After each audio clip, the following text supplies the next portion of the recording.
Go. I made my concept map over computer troubleshooting because I'm in the network technology major and thought it would be a good example.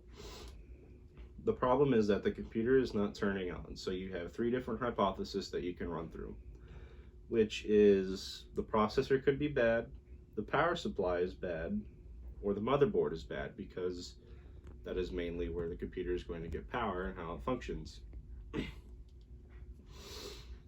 So, the first hypothesis we're going to go with is that the motherboard is bad. A pretty common thing to do is just swapping around parts with other systems if you have them available, or buying new parts to see if it will function. So I would remove the motherboard out of the system that doesn't work. I would take a new one, put it in, try turning it on. If it doesn't work, then you know that the motherboard may not be the problem.